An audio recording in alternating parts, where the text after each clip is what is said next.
Muy buenas tardes a todos, bienvenidos a un nuevo programa de Viajando en el Tiempo, aquí en Agricultura y Agricultura TV. Ya estamos listas en nuestra máquina del tiempo con Bárbara Bustamante. ¿Cómo estás, Barbarita? Estoy fantástico, Maida. ¿Y tú? Bien, pues todo regio, porque en nuestros viajes siempre está todo organizado por Turismo Cocha, así que está todo impecable. Tengo todo listo para viajar. ¿Y tú sabes por qué estoy vestida así? ¿Negro con blanco? No tengo idea. Ya, bueno, estamos las dos como Estamos negro las con dos. blanco. Lo que pasa es Sí, que tu porque chaqueta tiene los dos es colores. que es importante recordar que esta semana estuvo de celebración 98 años. Estamos a punto del centenario de Colo-Colo. Así que vamos a celebrar a los albos, así que todos los albos de corazón, felicitaciones Sí, por po. este aniversario, un logro de tradición. Las tradiciones siempre hay que celebrarlas y yo soy muy Total. tradicionalista. Tú lo sabes. Merecen de todas maneras un saludo. Yo tengo que reconocer que, bueno, yo no soy seguidora del fútbol, no veo fútbol, pero si tú me preguntas, yo soy colocolina de corazón por mi querido abuelo que en el cielo está y que debe estar muy contento Sí, con este bueno, mi aniversario. marido es colocolino, así que saludos ahí. Mis niños no son del Colo-Colo y bueno, ese es como una espina. Así que bien por todos los colocolinos. Y con Colo-Colo en el corazón nos vamos a ir de viaje. ¿Para dónde nos vamos? Nos vamos a ir porque también, precisamente por estos días, se conmemoraron los 50 años de la muerte de Pablo Picasso. Y esa es la razón por la cual vamos a hablar un poco de su vida, vamos a hablar de la transformación en el arte que significa este artista que, bueno, probablemente es uno de los más influyentes en la historia por los cambios que se van a producir a partir de su arte, de lo que es el cubismo, después lo que va a ser el surrealismo, y también por un poco la vinculación que tiene el arte y la política, pues, porque junto a él hay varias otras corrientes, hay varios artistas que merecen, no sé, pues, alguna mención a raíz de este aniversario de Picasso. No, sin duda, o sea, Picasso va a marcar un antes y un después en el arte, aunque hay que decir que el arte venía desde la segunda mitad, sobre todo del siglo XIX, cambiando. Particularmente hay que entender que los cambios en el arte se van a producir por los cambios en el pensamiento, en el momento en que el pensamiento considera que la verdad puede que exista, pero que no se puede alcanzar y por lo tanto se enfatiza en la subjetividad del conocer. Eso también va a enfatizar la subjetividad, es decir, el punto de vista del artista en lo que es la expresión del arte. Claro, y si a eso además uno le agrega el hecho de que con los cambios que se comienzan a producir y el surgimiento de la fotografía, la fotografía va a ser capaz de captar la realidad tal cual es, o sea, ese instante preciso y mostrar esa realidad. Y entonces, claro, al artista le va, si unimos las dos cosas, o sea, esos cambios en el pensamiento y el hecho de que está la fotografía para mostrar la realidad tal cual es, bueno, el artista tiene que, por lo tanto, comenzar a mostrar la realidad desde su propio punto de vista, desde su propia subjetividad, y entonces se comienzan a producir todos esos grandes cambios, o sea, partiendo por el impresionismo. Ahora, con respecto a el tema del concepto de la verdad, entendamos que en la tradición, y desde Occidente, pensemos en el mundo medieval y de ahí en adelante, la idea de que la verdad existía, la verdad, el bien y la belleza iban de la mano. Y por lo tanto, en esa idea de que el arte quería transmitir verdad, buscaba como arte una dimensión trascendente y transmitir belleza. Pero en el momento en que la verdad se disuelve, la belleza deja de ser un componente necesario para el arte. Y por eso mismo hoy día nosotros podríamos decir que, claro, Picasso termina de romper esto en el sentido en que definitivamente se separa lo que es el arte de la belleza, y hoy día llegamos a un punto en que el arte tampoco busca permanecer en el tiempo, ni siquiera busca ser trascendente. O sea, si pensamos, las instalaciones son algo que se pone, el arte es desechable como concepto, no busca en el fondo el permanecer, el dejar un legado, esa dimensión trascendente, porque podríamos decir, desde el siglo XIX el hombre pierde esa dimensión cada vez más, se le cortan, como digo yo, las alas y se establece que la fuerza de gravedad pega los pies del hombre a la tierra, inmanente. Sí, y entonces en todos esos grandes cambios que se van a producir, la figura de Picasso es una de las figuras tal vez la más la más rupturista, porque efectivamente en el momento en el que surge el cubismo, se hace patente, ¿ya? Esa ruptura, valga la redundancia, porque comienza a representarse la realidad, o sea, desarmar la realidad tal cual es y a presentarla en términos geométricos, ¿ya? Se comienza a desaparecer la perspectiva y se comienza a incorporar, ¿ya? Podríamos decir como una cuarta dimensión en el arte, que tiene que ver además con lo que el artista quiere, lo que está al interior del artista y lo que el artista quiere representar. Y entonces tú de repente ves esas pinturas de Picasso como el hombre y una guitarra, y entonces, claro, efectivamente logras ver ciertas cosas que parecen la figura humana, logras ver, no sé, las cuerdas de la guitarra, pero están presentados en la obra, en la pintura, en una especie como de caos absoluto. Y a partir de ahí, ese va a ser, podríamos decir, como la antesala. Además hay que entender todos los cambios políticos del siglo XX, lo que va a significar la Primera Guerra Mundial, también en la obra de Picasso. Ese va a ser el punto de partida para el surrealismo, donde de verdad que ya ahí tiene que ver con la interpretación onírica, la interpretación de los sueños, la teoría psicoanalítica de Sigmund Freud, e incluso, que lo estuvimos comentando nosotras dos el otro día, lo que tiene que ver cuando Breton dice si la pintura no es interior, o sea, si la pintura no representa ese ojo interior, no va a ser arte. Entonces tiene que ver como con esa visión de que efectivamente vemos con los ojos externos, pero también vemos con los ojos interiores, escuchamos con los oídos externos, pero también hay un oído interior que pueden dar vida a este nuevo tipo de arte. No, sin duda. A ver, hay que entender también, un poco ya que hablábamos de estos cambios del pensamiento y del siglo XIX, el siglo XIX no solo va dejando de lado el concepto de la verdad, no solo va dejando a Dios de lado, sino que busca reemplazar a Dios. Y podremos pensar en ese concepto nietzscheano, que Nietzsche muere en 1900, pero esa idea del superhombre, ese llamado a ser superhombre. Y en esa búsqueda de ser superhombre, de reemplazar a Dios, el gran problema es el problema tiempo.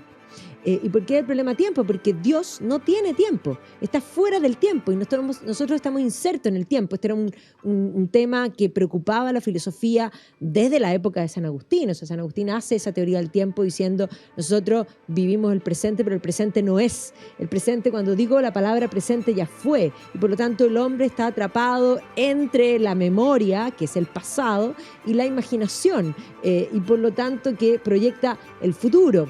Y claro, ese es un gran drama porque nosotros no tenemos la posibilidad de saber todo, no tenemos la posibilidad de la omnisciencia ni la omnipresencia. Nosotros estamos aquí y ahora, un poco que eso se manifiesta aún más con Kant. O sea, aquí y ahora. Y ese drama humano, que es ser humano, porque ese es el concepto de ser humano y a la diferencia del concepto de Dios, va a hacer que movimientos artísticos dentro de las vanguardias que primero van a empezar a representar la realidad en mí, como yo la veo, en mi tiempo y en mi espacio, pensemos en lo que se expresa en el impresionismo, no es la realidad, es mi impresión, claro. El concepto de Monet en Impresión de Amanecer, pero que posteriormente va a querer incorporar esta cuarta dimensión que es el tiempo, si nosotros pensamos en un movimiento artístico refundacional, que es político también, como va a ser el futurismo. El futurismo va a crear un arte que se denomina el dinamismo.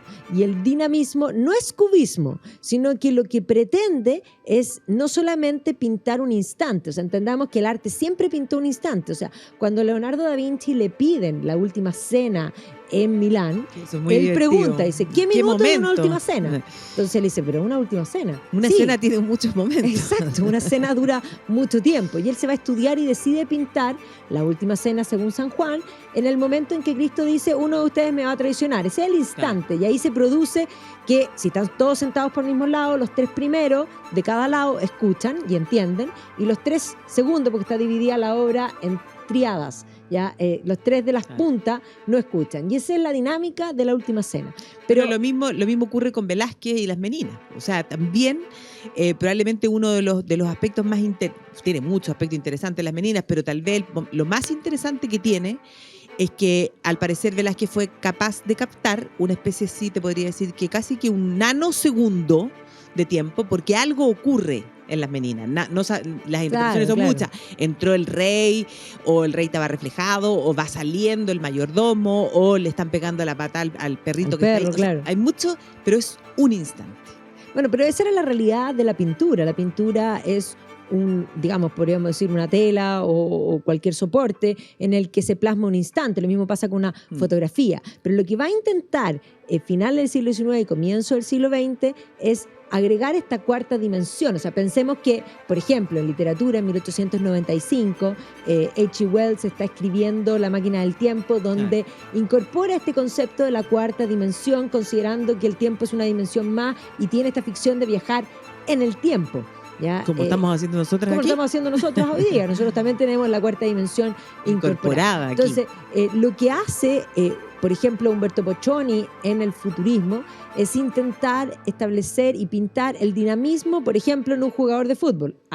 Es tal igual.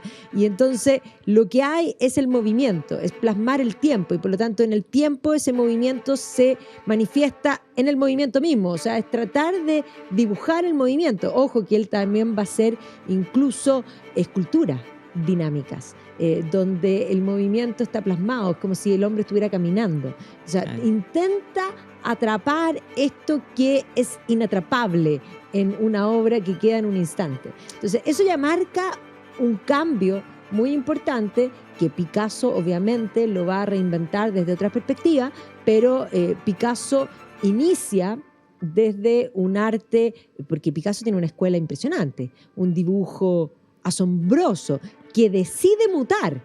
Eso es lo más impresionante que tiene Picasso. Y por eso hay una frase de esa serie que se llama El Ministerio del Tiempo, que es muy buena, porque también mezcla esta cosa histórica con la ficción y con la posibilidad de viajar a través del tiempo. Y entonces uno de estos personajes que es capaz de viajar es Velázquez.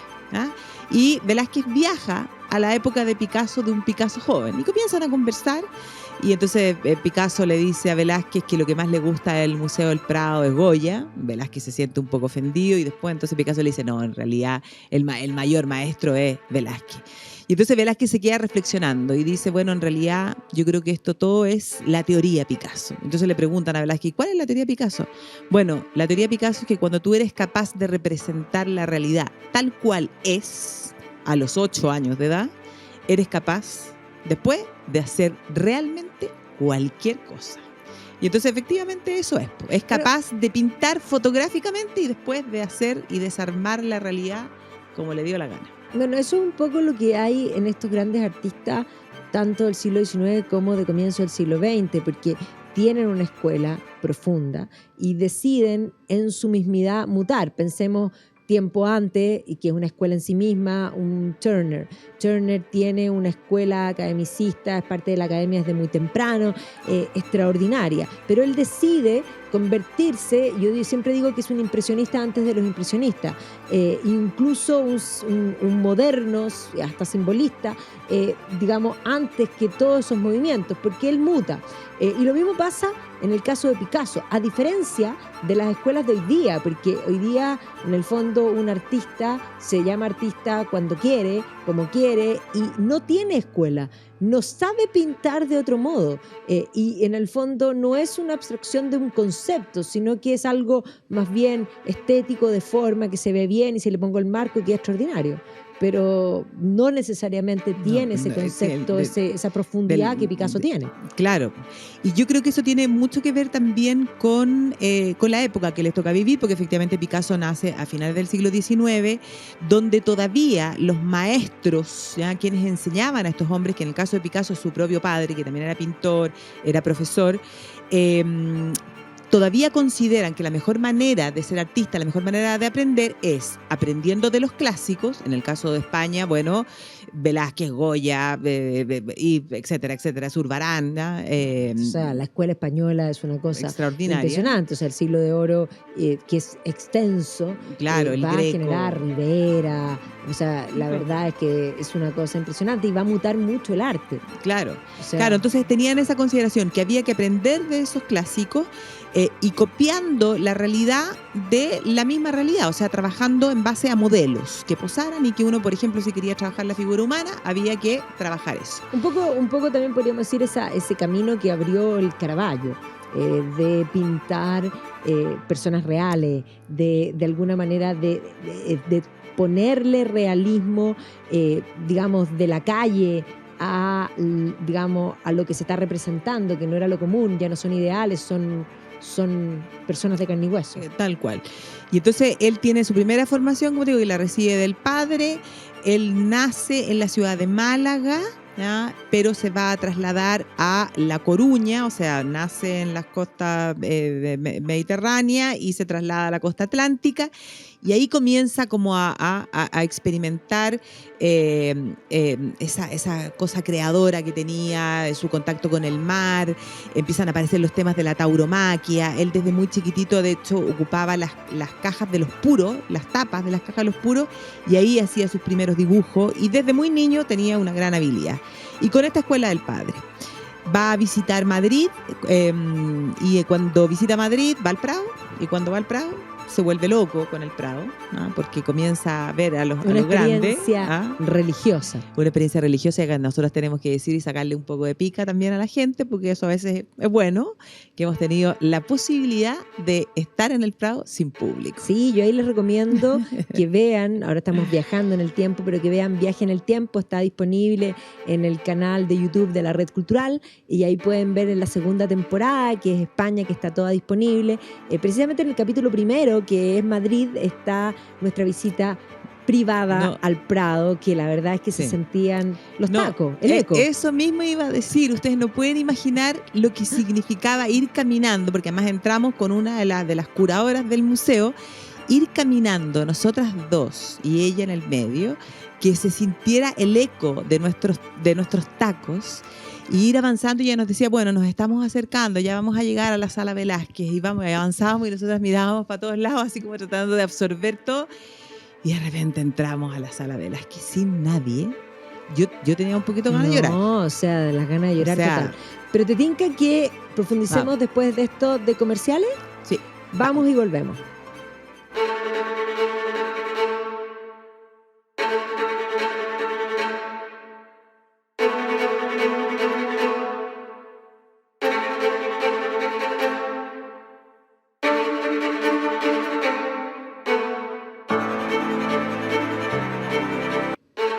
Y estamos de vuelta aquí en Viajando en el Tiempo, en Agricultura TV y en Radio Agricultura, hablando de Picasso por los 50 años que estamos precisamente conmemorando. Y estábamos en su infancia, en su visita a Madrid, en esta experiencia religiosa que representa el Museo del Prado, que sin duda es una de las mejores colecciones europeas, porque además es una colección distinta, porque es una colección que comienza tal y cual con una colección privada de los reyes. No es una intención del Estado de buscar obras para armar un museo, es un museo que se armó solo. Es un museo que se armó solo con la colección de los reyes. Bueno, los Habsburgo, después siguieron los Borbón, y de ahí está toda esa colección. Pero claro, ahí él se trastorna, se vuelve loco, va a estudiar Picasso, porque la familia se va a trasladar a vivir a Barcelona después de la experiencia traumática de que muere una hermana, claro, se enferma una hermana y muere. Se trasladan a Barcelona, ahí él comienza su estudio, destaca porque en los estudios para entrar a la Escuela de Bellas Artes, bueno, no se demora 5 minutos y medio en hacer las pruebas, y además lo dejan adelantado como en 2, 3 cursos que no era necesario que hiciera. O sea, dibujo 1 y dibujo 2 estaban aprobados. Aprobados, con distinción. Exactamente. No, sí, dibujaba extraordinario. Extraordinario. O sea, la verdad es que uno no se imagina el nivel de academicismo inicial que hay en un Picasso, porque además, cuando uno habla de Picasso, uno no tiene que quedarse solamente con el cubismo que la gente tiene en la mente. Hay muchos Picasso. Hay muchos momentos, hay muchas mutaciones. Picasso, piensa tú que Picasso, trabajó la escultura, trabajó en cerámica, trabajó, grabados, trabajó en escenografías, en diseño de vestuarios, en los ballets rusos, que es donde conoce, de hecho, a la que va a ser su primera mujer, que es Olga Koklova. O sea, trabajó muchas cosas, pero claro, efectivamente va a ir mutando porque, después va a estudiar en la Academia Real de San Fernando, o sea, en Madrid, se traslada de Barcelona a Madrid, y ahí ya sus biógrafos dicen que Picasso en realidad no iba a clase. O sea, estaba inscrito, pero no iba a clase porque se dedicaba a pasar días enteros en el Prado, copiando, mirando, y bueno, ya su mismo padre habría dicho, que es algo que se dice de casi todos los pintores, que cuando tenía 13 años de edad lo había superado y por lo tanto el padre decide dejar los pinceles, ¿no? O sea, no había nada más que hacer.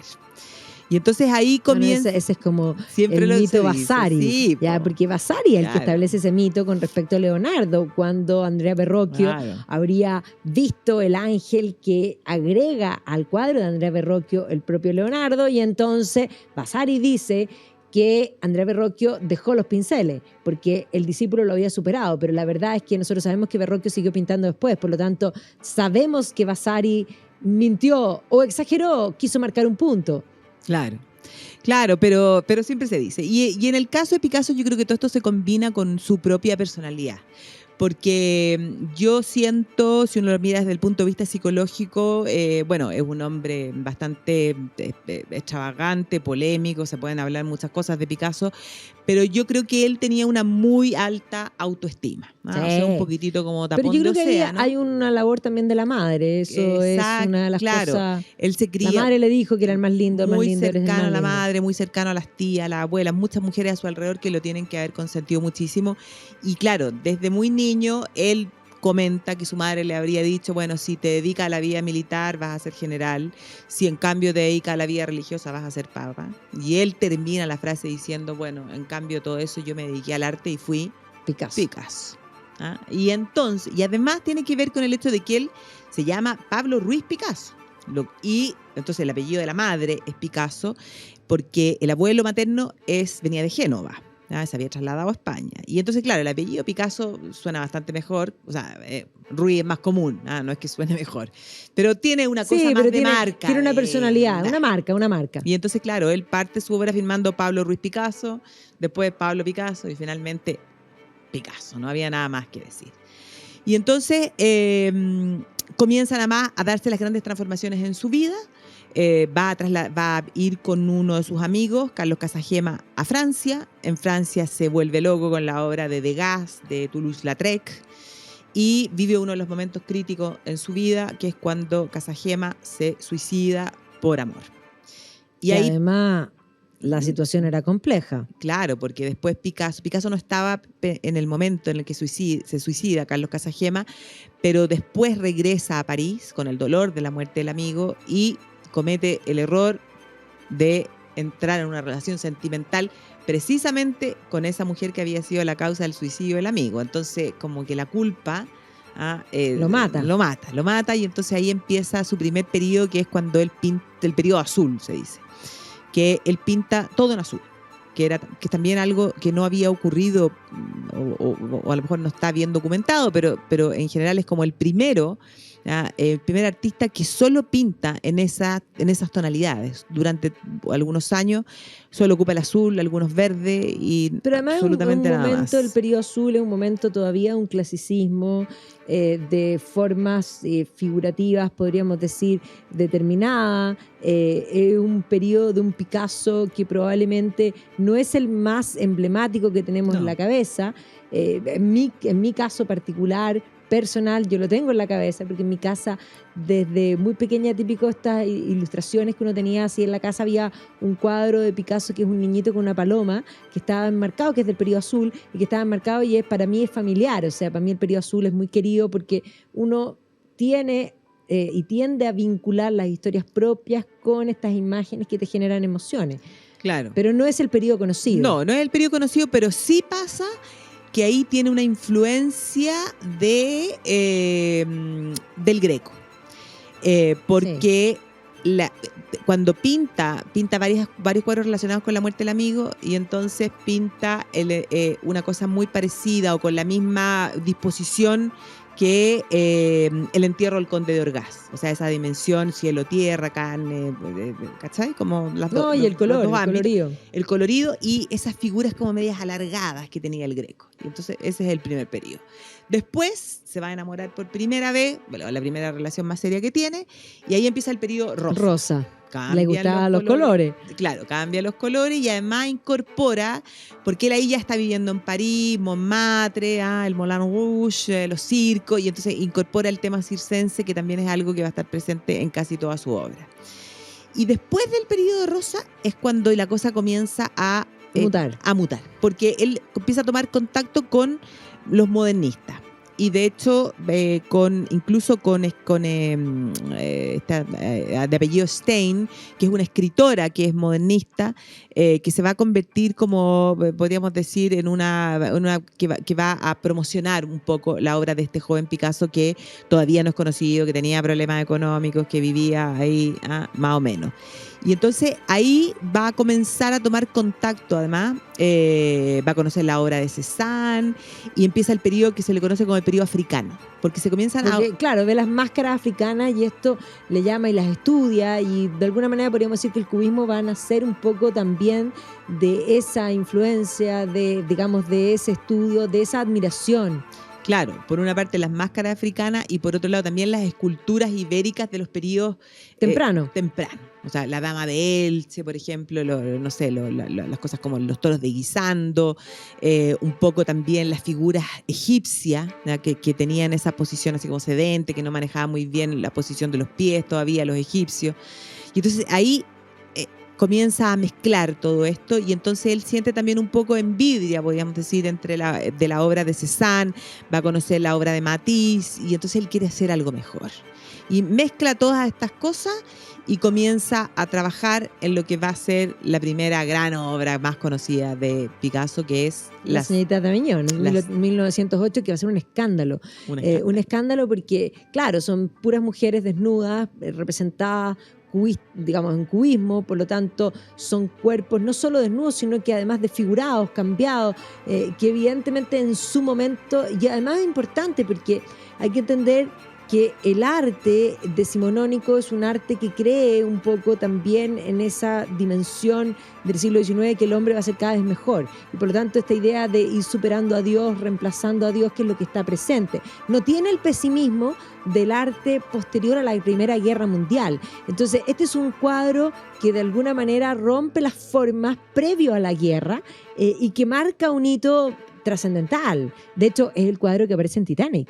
Es el cuadro que aparece en Titanic, sí, pues es como un lujo que se dieron en el Titanic, claro, de que la protagonista... porque no se hundió, así que no estaba en el Titanic. No, pues no, la señorita d'Avignon no se hundió con el Titanic, pero ella lleva el cuadro y le preguntan, no, este es de un tal Picasso. Así como, nadie lo conoce. Claro, nadie lo conoce. Igual que como anécdota de cuando él era niño, él se enamora al parecer de una niñita, ¿ya? Cuando era chico, y entonces a esa niñita él le hacía dibujos y se los regalaba. Y la niñita lo ignoraba, botaba los dibujos así como con desdén. Y entonces él la pinta y se llama La niña de los pies descalzos. Y la pinta con un trajecito rojo y a patita pelá.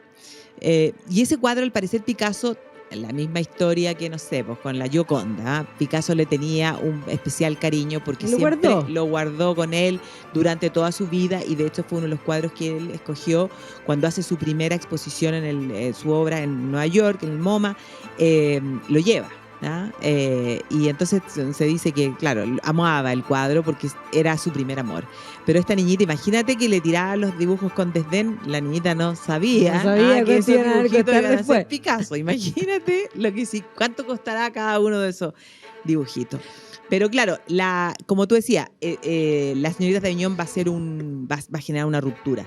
Porque ya ahí se desaparece la perspectiva porque estas mujeres están todas como sin fondo, sí, claro. Están todos los cuerpos como bien juntos y ahí está marcado toda esa influencia porque hay algunas que tienen las características típicas como de los cuerpos egipcios, que son si uno mira el cuadro de frente, son las que están las dos más a la derecha. Después hay algunas que tienen esas características como de las máscaras africanas, las dos del medio, sí. Y las dos de la izquierda son al estilo de ibérica. Y entonces, claro, la verdad es que nadie lo entendió. Nadie entendió muy bien qué era lo que quería hacer, a pesar de que él cree que con eso iba a catapultarse de ahí al éxito, iba a ser más que Cézanne, más que Matisse y más que todo eso. Siempre tuvo el ego muy grande y siempre supo que iba a ser más. Claro, él va a tener esa primera influencia de este post-impresionismo que ya va más allá de simplemente la impresión, sino que empieza a manipular la realidad misma. Y si uno ve cuadros de Cézanne que representan un paisaje que no tiene una montaña, porque no está la montaña, bueno, Cézanne la agrega. ¿Por qué no? Si el pintor comienza a tener un poder de poder manipular la realidad, porque la realidad que se aparece a los sentidos no es necesariamente la realidad en sí, podríamos decir, y la realidad personal, que es un poco lo que vimos hoy día, ese reemplazo, porque esto va de la mano, podríamos decir, con el romanticismo, con este concepto que no solo en el fondo con Kant se separa la posibilidad de alcanzar la verdad, sino que con encontrar el yo, ese concepto que la Andrea Wolf manifestó también en su nuevo libro, donde habla de la invención del yo, del Ich, en el fondo por los seguidores de Kant, particularmente en el fondo por el romanticismo alemán y la escuela de Jena, pero que posteriormente también se manifiesta en la poesía con un Wordsworth y con, en el fondo, los poetas británicos. Y ese yo, de alguna manera, que se va enfatizando durante el siglo XIX, eclosiona en figuras como Picasso. Este no es un artista, no es el arte, es Picasso. Es Picasso. Sí, pues comienza a tener ese sello. Él es Picasso y a él le gustaba mucho ser Picasso. O sea, hacer el papel de ser Picasso. Y además, bueno, hay cosas que van a ocurrir que van a aumentar su popularidad, pues, y tal vez lo más conocido en este momento de su vida es cuando en el año 1911 se roban la Mona Lisa, pues, no, la Gioconda, y lo culpan. Y lo culpan, y hay toda una investigación y no había sido él. No. Pero eso igual le va a dar tribuna, fama al cuadro de la Mona Lisa desde ya, Sí, pues. pero a Picasso también. Pues. Claro, pues por eso siempre se dice que la Mona Lisa hasta ese momento no era el cuadro más famoso del mundo. Lo que pasa es que ocurre este espectacular robo, todo el mundo entero, bueno, todo París convulsionado, que es lo que había pasado. Y entonces se culpa a Picasso y a un amigo que era un poeta, que era Apollinaire, porque precisamente ellos habían estado involucrados en el robo de unas esculturas ibéricas del Louvre, ¿ya? Porque tenía ciertos problemas de seguridad, la verdad. Y entonces se habían robado y las habían comprado, las habían intentado vender. Bueno, la cuestión es que se asustan y claro, casi que quieren tirar las estatuillas estas que eran ibéricas, casi que tirarlas al río. Y ahí empiezan a hacer tonteras y los vinculan al robo. No tenían nada que ver, pero le va a dar fama al cuadro y le va a dar fama a ellos dos también, que quedaron además también medio enemistados, porque el propio Picasso va a decir que cuando a él lo llaman a declarar, ya le aparece Apollinaire y le dicen: entonces, ¿usted, señor Picasso, conoce a este hombre? No. Y él: no. O sea, con ese tipo de amigos, ¿para qué? Porque quería enemigos, o sea, una cosa había sido un italiano finalmente. Claro, había Perugia, Perugia que había tomado no, o sea, es que tan chico. Sí, pues. Mira, cuando yo siempre cuento esa historia, que cuando yo me fui a graduar, mi Magdalena tenía 9 años y yo la llevé y teníamos una reunión en París y hacía mucho frío y fuimos al Louvre. Entonces yo la paro frente a la Mona Lisa y le digo: Magdalena, este es el cuadro más famoso del mundo. Y ella, así muy seria, me la imagino. Me mira y me porque ella tiene el genio podrido. Entonces dice: no puede ser. Me dice: es muy chico y muy feo. Y yo le traté de explicar, es fumado y no sé qué, y en realidad es súper chico. Y ciertamente no es muy agraciado. O sea, la Mona Lisa tiene una historia atrás, múltiples historias. La historia de la época de Leonardo, la historia del robo, la historia del sfumato, en fin. Y eso es lo que lo hace un cuadro interesante, pero Lisa de Gioconda. Hay que contarle a la Mani esta historia del robo y que Picasso estaba vinculado para que entienda también por qué. ¿No? ¿Por qué es tan famoso? Sí. Pero bueno, en fin, ya vamos a volver, vamos a comerciales y volvemos porque tenemos que ir a lo más sabroso. Sí. Muchas cosas. Vamos y volvemos.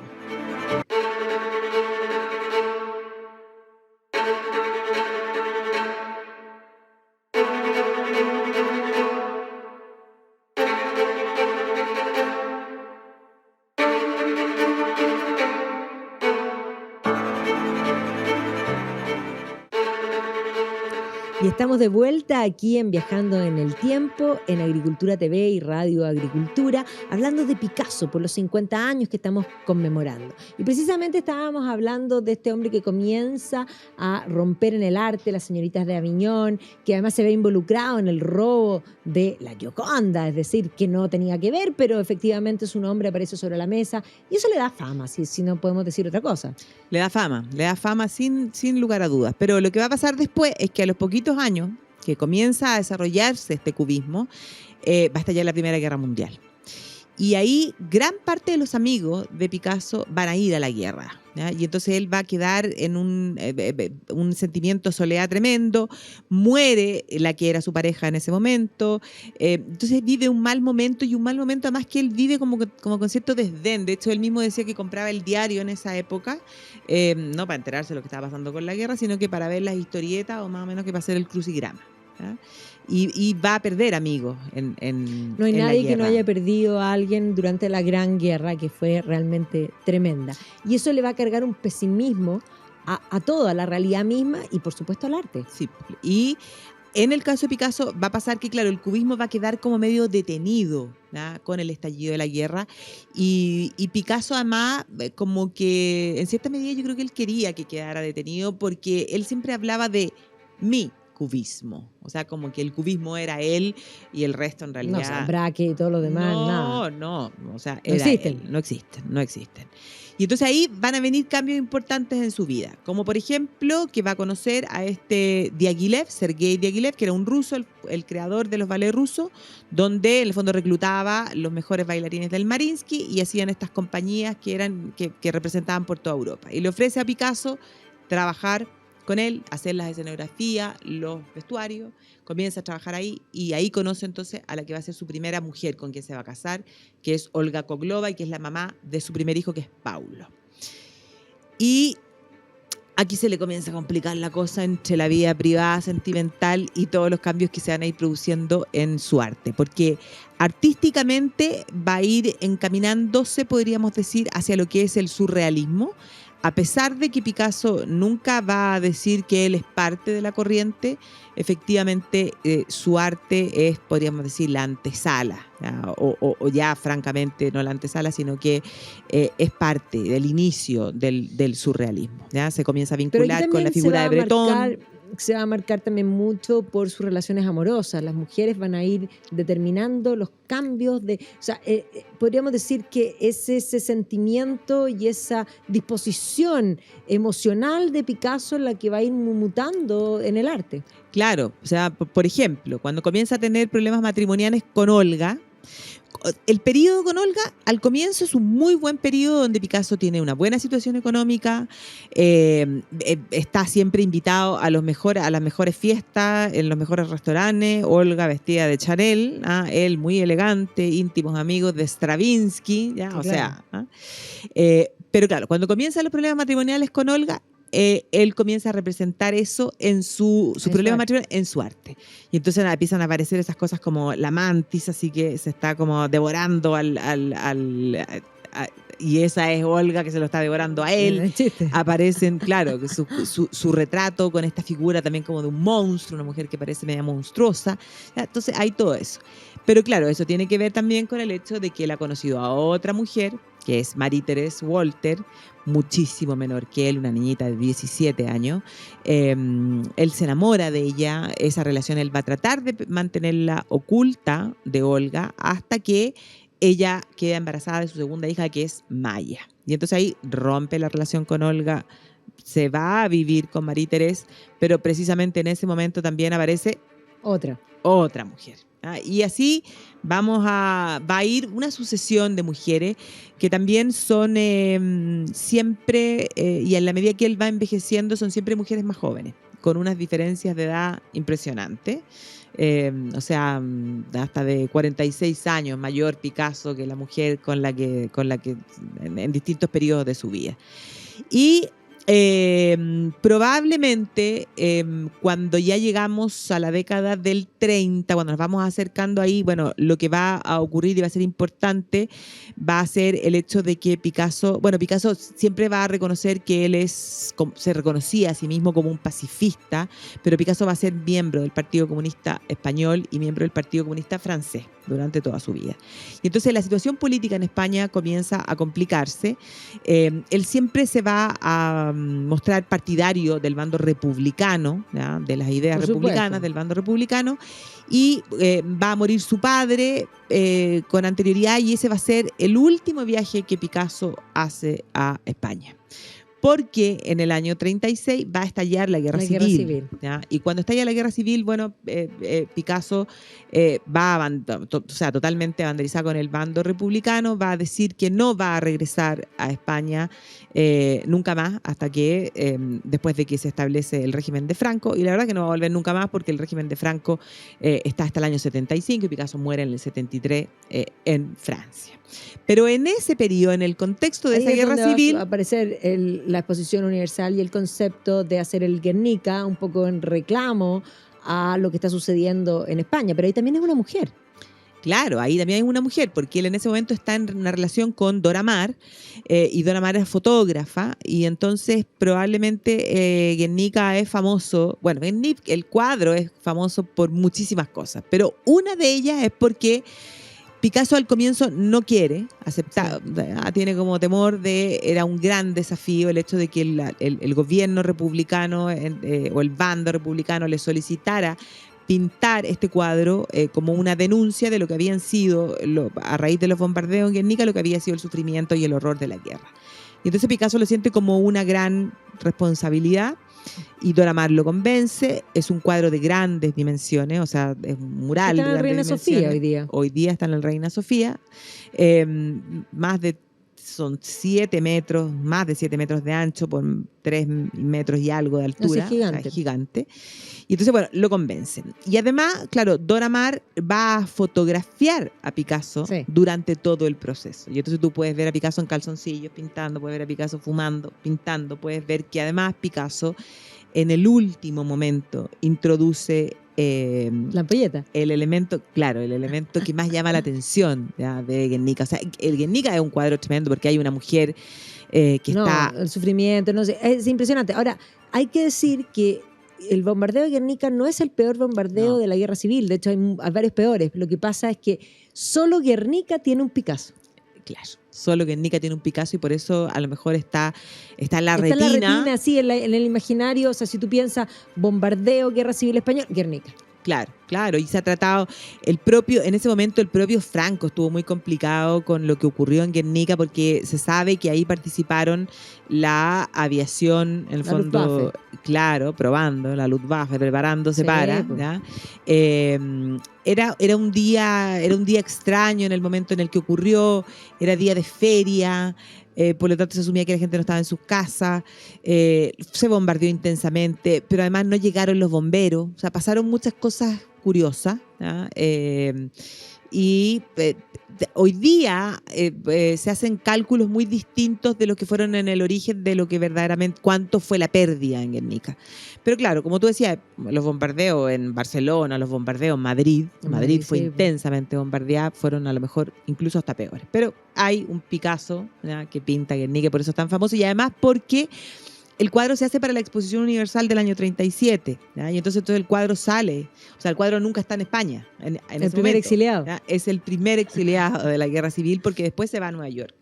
Y lo que va a ocurrir es que después de la muerte de Picasso se trae de vuelta. Se trae de vuelta, pero hasta el día de hoy hay disputas ahí entre el Reina Sofía y el Museo en Nueva York, porque a quién corresponde, debiera estar... Pero bueno, hoy día está en el Reina Sofía y es...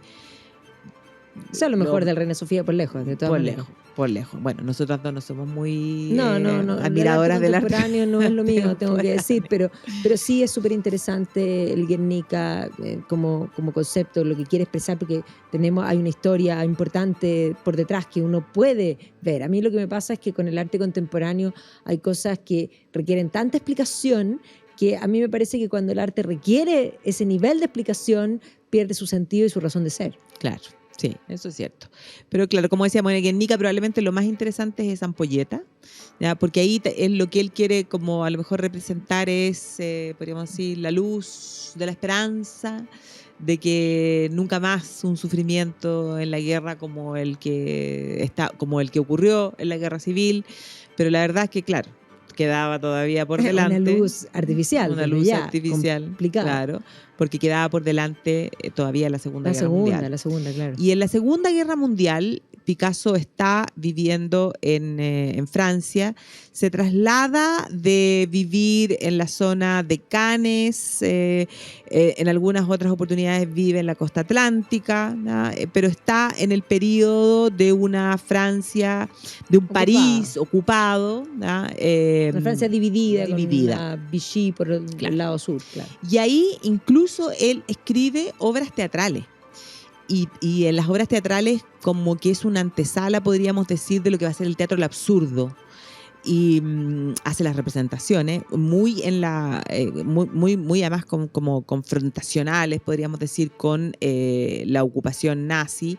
De hecho, él era permanentemente vigilado por la Gestapo, en relación con el mundo comunista. Y lo que a mí más me llama la atención es el nivel de amigos de Picasso, porque él invita a sus amigos cercanos en ese momento a representar estas obras de teatro. Y entonces ahí está, Jacques Lacan, está Jean-Paul Sartre, está la Simone de Beauvoir, ya se imaginan, ¿no? Todo el mundo comunista. Claro, pues, imagínate. Entonces esa intelectualidad en ese momento. Que no es menor. No es para nada menor. No es para nada menor. Y entonces, claro, él va a entrar en muchas áreas. Como te digo, esta gente está en obras de teatro, en la escultura. En la cerámica. Va a tener también un arte muy vinculado a la sexualidad. Sí. Porque él también al parecer muy de niño, estuvo muy vinculado a una sexualidad a lo mejor un poco no tan sana. Temprana, así como muy un poco temprana, como Byron. Claro, muy temprana. Y sobre todo desde el momento en el que él, cuando inicia esa relación con Marie-Thérèse, que es esta niñita de 17 años, empiezan a aparecer estos retratos de ella al estilo cubista, o sea, con claras connotaciones sexuales, o sea, evidentes. O sea, en el rostro de ella, parte de la sexualidad masculina, de una manera evidente. Y eso, a lo largo de su vida, va a ser también recurrente. Y el mismo Picasso va a decir, o sea, el arte y la sexualidad son dos cosas que no pueden separarse. Sí, y tiene que ver también con la interpretación freudiana presente en el ambiente, que de alguna manera podríamos decir circunscribe o más bien reduce al ser humano al líbido como concepto. Entonces, ese reduccionismo que por una parte deja al hombre sin trascendencia, sin alas, sin Dios, y que lo centra en esta tierra y en lo más terrenal, que es precisamente el líbido. Claro, pues exactamente. Pero Picasso va a caer en algunas cosas, bueno, a lo mejor también como con una cosa un poco como de cómic, de hacerlo divertido, lúdico. Algunas cosas que son francamente pornográficas. Francamente pornográficas. Ahora, son graciosísimas, hay que decirlo. Ya, o sea, pero sí. Claro, Picasso, pensemos, muere el 73, o sea, después de la guerra va a continuar, los 60 son años convulsos, donde su arte va a estar muy vinculado también a la situación también, no solo sexual, política también. Claro, va a estar muy vinculado siempre y con relaciones sentimentales que muchas de ellas van a ser muy complejas, ¿ya? Como va a ser el caso de Françoise Guillot, que era una pintora muchísimo más joven que él. Ella tenía 21 años, él tenía 61. Cuando empiezan su relación, ella va a ser madre de 2 de sus hijos, que son Claude y Paloma. Pero esta va a ser una relación compleja porque muchos hoy día especialistas en arte además dicen que ella era una pintora, una artista que tenía mérito, o sea, que tenía talento, pero que habría sido el propio Picasso el que habría un poco La habría achatado. achatado, y de hecho cuando la relación entre ambos se rompen, Picasso ya con su influencia, siendo un hombre conocido y famosísimo, habría en el fondo prohibido a quienes eran los comerciantes de arte, a quienes se vinculaban en ese mundo, que compraran la obra de Guillot. Y ella va a publicar un libro. Hay denuncias además de violación. Sí, pues de cosas bien tremendas. Y entonces ella va a publicar un libro y eso va a significar que Picasso saque de su testamento a esos 2 hijos. Y entonces todo lo que logra recaudarse, ¿ya?, por ese texto donde ella narra lo que es su vida con Picasso, bueno, va a servir después para que estos 2 niños, estos 2 jóvenes ya, en fondo, hagan el juicio necesario para ser reconocidos como hijos de Picasso y que les corresponda algo de lo que es la herencia, ¿ya?, de Picasso una vez que muere. Entonces, la cosa como que se le enreda, ¿ya? Hay otra de las mujeres que también escribe, una de sus primeras mujeres que también escribe una obra con Picasso, pero piensa tú que ellos 2 llegan al acuerdo de que esa obra no se va a publicar hasta que Picasso muera. Y entonces ahí uno dice, bueno, la vida tenía líos complicado, hombre. Exactamente, complicados. Pero en la última, ya acercándose más a la última etapa de su vida, bueno, se va a dedicar también, por ejemplo, a copiar en muchísimas ocasiones obras de pintores famosos. Entonces se va a obsesionar con las Meninas de Velázquez y va a hacer varias copias, sí. Miles de copias. Después va a hacer también copias de la obra de Goya. El 3 de mayo va a tomarlo en la década, ponte tú, del 50, lo va a tomar y lo va a relacionar con lo que estaba ocurriendo en Corea. Entonces, si Goya... claro, sí, claro, perfecto. Si Goya había pintado a los franceses, en el fondo disparándole a los españoles, y este hombre con los brazos arriba y vestido blanco, así como rindiéndose, pero los franceses están de espalda disparando, bueno, Goya va a hacer exactamente lo mismo, pero va a poner a los Picasso, coreanos. Claro, va a poner a los coreanos, sí, Picasso y lo hacen bien cubista, una cosa bien particular. Claro. Otra vez arte político. Claro, porque en este caso son los norteamericanos los que están ahí, los malos de la película. Entonces se va a dedicar a eso y va a tener, bueno, la última de las relaciones importantes en su vida con una mujer que también era muchísimo más joven que él y con la que se va a casar por segunda vez, porque Olga Koklova había muerto y por lo tanto él, ya viudo, se casa con esta Jacqueline Roque, que se va a transformar en Jacqueline Picasso, después de que, si según se cuenta, él por meses le dibujaba una paloma y se la regalaba y le dejaba una rosa blanca. Se va a demorar 6 meses hasta que ella acepte salir con él. Ella tenía 26 años, él tenía 72 en ese momento, y bueno, finalmente se casa con ella y va a ser su musa del último tiempo. La va a pintar, la va a retratar en todos los estilos artísticos, y con ella va a acabar su vida. Pero llama la atención de que una vez que Picasso muere, esta Jacqueline Picasso se va a suicidar. Y no es la única de las mujeres de Picasso que se suicida. Hay algunas que mueren por causa natural y las otras después de la muerte de Picasso o después de que él las deja, bueno, terminan suicidando. Era un genio artístico, rupturista, pero sin duda con este componente de creer que él es en el fondo el centro del universo y por lo tanto su comportamiento con respecto a las mujeres tiene que ver también con eso. Él es el centro, el resto está a su servicio como concepto. Pero sin duda hay un antes y un después. El arte. Hay un antes y un después en el arte, y una cosa que algún día podemos hablar, conoció a Salvador Dalí. Se conocieron. No, es que ese dicho es fabuloso. Terminemos con eso. Tenemos que terminar con eso. Hay 2 cosas que Dalí dice que son realmente impresionantes, porque Dalí es otro extravagante, otro. Hablaremos de él en algún momento. Es extraordinario. Claro, que dice: Picasso es un genio, yo también. Picasso es comunista, yo tampoco, porque Dalí no era comunista. Primera cosa. Y después dice: hay 2 cosas malas y terribles que te pueden pasar en la vida: ser Pablo Picasso y no ser Salvador Dalí. ¡Wow! No, increíble. Así que bueno, ya vamos a dejar abierto para una próxima conversación de arte, hablar de Dalí, porque la verdad es que no es solo un personaje extravagante de un bigote puntudo, porque lo es, pero es mucho más que eso. Sí. Así que bueno, les agradecemos a ustedes habernos acompañado hoy día y nos vemos el la próxima próximo semana. domingo. Bueno, y aprovechar de dejar los invitados, porque ya que hablábamos de España, de Picasso, que vamos a volver a viajar en el tiempo, en el Toro, y dentro de las cosas que vamos a hacer en el mes de mayo, vamos a volver a ciudades y entre las ciudades vamos a hacer Toledo, así que Sí, volvemos vamos a hacer estar Toledo. en España y en otras ciudades más. Vamos a hacer Ámsterdam, El Cairo, Toledo, además, sí, pues Florencia. bueno, y si pensamos en Toledo, Toledo es la ciudad del Greco. Po. Ahí De las tres está el culturas. entierro del conde de Orgaz. Exactamente. Así que lo seguimos esperando todos los domingos aquí en Viajando en el Tiempo. Que estén todos muy bien y nos vemos. Nos vemos.